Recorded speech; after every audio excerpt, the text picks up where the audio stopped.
This is a mixed Thanksgiving Day message. On the one hand, I want to wish you all a very happy and healthy and safe Thanksgiving. On the other hand, let's take a look at what we have to be not thankful for, like losing our freedom. Okay? Have you been to an airport lately? You have to take your shoes off, get your crotch groped, and stand like a prisoner with your hands over your head in an X-ray machine, getting shot full of X-rays that God only knows if it's going to cause cancer 10 years from now. All right, the shoe bomber, the crotch bomber, they were both stooges, okay? The crotch bomber, in fact, was ushered through.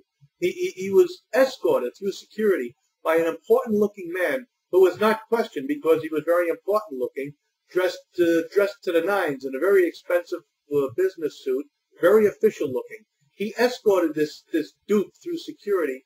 Then the kid gets on the airplane and lights his own crotch on fire.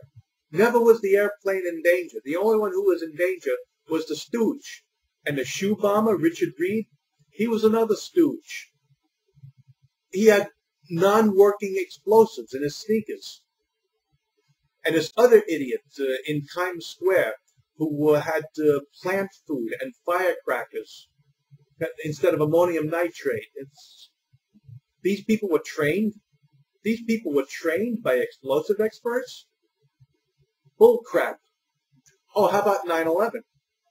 All right, 9/11.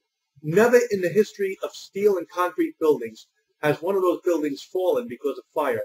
Yet on that day, 3 of them fell, straight down at free fall speed. Now, firemen that day, they were talking about, I heard explosions in all 3 of the buildings. Yeah, I saw the floors popping out, boom, boom, boom, boom, boom, one after the other, all the way down. The firemen know that those buildings were demolished. Who really did it? 3,000 people were murdered on 9/11. By whom? Who did it? Muslims in mud caves? Now, if there were explosives in all 3 of those buildings, if all 3 of those buildings were brought down by demolition explosives, who really did it? Oh, I left something out.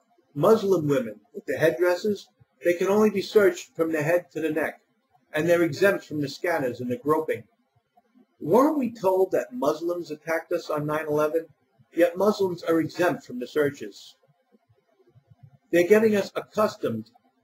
They're getting us accustomed to absurdities and contradictions and injustices. They're making us compliant. They're conditioning us to comply with any nonsense and crap that they throw at us. Why doesn't everybody at the airports simply say, enough? No, you are not going to scan me with dangerous X-rays. You are not going to grope my crotch. You are not going to molest my children.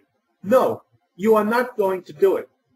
Get bomb-sniffing dogs at the doors. If everybody at the airport did that, everybody, e pluribus unum, why don't we all stand together and say, no, enough is enough?